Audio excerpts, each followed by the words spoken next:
Group পর্বের 3টি ম্যাচের একটিতেও হারেনি ইরান। 3টিতেই ড্র করে অপরাজিত থেকে 2026 বিশ্বকাপ মিশন শেষ করেছে তারা। তবে গ্রুপে 3য় স্থানে থাকা এই দলটির ভাগ্য আটকে যায় টুর্নামেন্টের জটিল সমীকরণে। পয়েন্ট ও গোল ব্যবধানের মারপ্যাচে পরবর্তী রাউন্ডে যাওয়ার মতো শীর্ষ 4 তৃতীয় স্থান অধিকারী দলের তালিকায় নাম লেখাতে ব্যর্থ হয় তারা। তবে বিদায়টা আক্ষেপের হলেও তেহরানের বাসিন্দারা বলছেন, মাঠের বাইরের শত বাধা সত্ত্বেও খেলোয়াড়রা যেভাবে অপরাজিত থেকেছেন তা প্রশংসার দাবিদার। দলের খেলায় আমরা অত্যন্ত সন্তুষ্ট।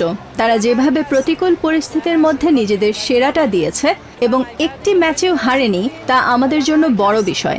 বাইরে কে কি সমালোচনা করলো তাতে আমাদের কিছু যায় আসে না। আমরা দলের পারফরম্যান্সে খুশি। এবারের বিশ্বকাপে ইরানের জন্য সবচেয়ে বড় চ্যালেঞ্জ ছিল আমেরিকার দেয়া নজিরবিহীন প্রশাসনিক নিষেধাজ্ঞা। নিরাপত্তার অজুহাতে শেষ মুহূর্তে অ্যারিজোনার বেস ক্যাম্প বাতিল করে তাদের মেক্সিকোর তিহুয়ানায় থাকতে বাধ্য করা হয়। এমনকি ম্যাচের মাত্র একদিন আগে তাদের আমেরিকার মাটিতে ঢোকার অনুমতি দেয়া হতো এবং খেলা শেষেই দেশ ছাড়তে হতো।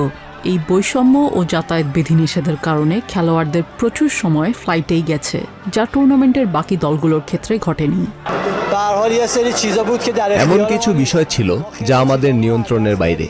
দেখে মনে হচ্ছিল একই সাথে দুটো বিশ্বকাপ হচ্ছে। একটা সব ধরনের নিষেধাজ্ঞা মাথায় নিয়ে শুধু আমাদের জন্য, আর অন্যটা বাকি দলগুলোর জন্য। বলা চলে এমন একটি দৌড় প্রতিযোগিতায় বাকিদের বলা হলো, তোমরা 10 মিটার দূর থেকে দৌড় শুরু করো, আর আমাদের সবার পেছনে রাখা হলো। এটি কোনোভাবেই সুষম প্রতিযোগিতা ছিল না। তবে এত বৈষম্য এবং প্রতি ম্যাচের আগে দীর্ঘ বিমান ভ্রমণের ক্লান্তি সত্ত্বেও ইরান দল পুরো টুর্নামেন্টে অনন্য পেশাদারিত্বের পরিচয় দিয়েছে। মাঠের ভেতরে বা প্রতিপক্ষ শিবিরের কোনো উস্কানিতে পা না দিয়ে অত্যন্ত শ্রদ্ধাশীল ও সুশৃঙ্খল ফুটবল উপহার দিয়েছে তারা। স্বাগতিক দেশের বৈরী পরিবেশের মাঝেও খেলোয়াড়দের এই সংযত ও মর্যাদাপূর্ণ আচরণ নজর কেড়েছে ফুটবল বিশ্বের। ইরান বিরোধী একটি দেশের মাটিতে গিয়েও অত্যন্ত চমৎকার এবং মর্যাদাপূর্ণ খেলা দেখিয়েছে আমাদের খেলোয়াড়রা। আমি এখানে এসেছি তাদের সেই মানসিকতাকে সমর্থন জানাতে, এবং তারা প্রত্যেকে অত্যন্ত শ্রদ্ধাশীল আচরণ ধরে রেখেছিল। গাণিতিক সমীকরণে হয়তো নকআউটের টিকিট আসেনি তেহরানে, তবে কোনো ম্যাচ না হেরে টুর্নামেন্ট শেষ করার এক অনন্য রেকর্ড নিয়ে ফিরল ইরান। মাঠের ফুটবলে রাজনীতির এই অনাকাঙ্ক্ষিত প্রভাব এবং লজিস্টিক বৈষম্যের বিরুদ্ধে ফুটবলারদের এই সংযমী লড়াই ভবিষ্যৎ বৈশ্বিক টুর্নামেন্টগুলোতে ফেয়ার প্লে ফিল্ডের কার্যকারিতা নিয়ে প্রশ্ন তুলে দিল। নিজিয়া জামি, TVN 24 নিউজ ডেস্ক।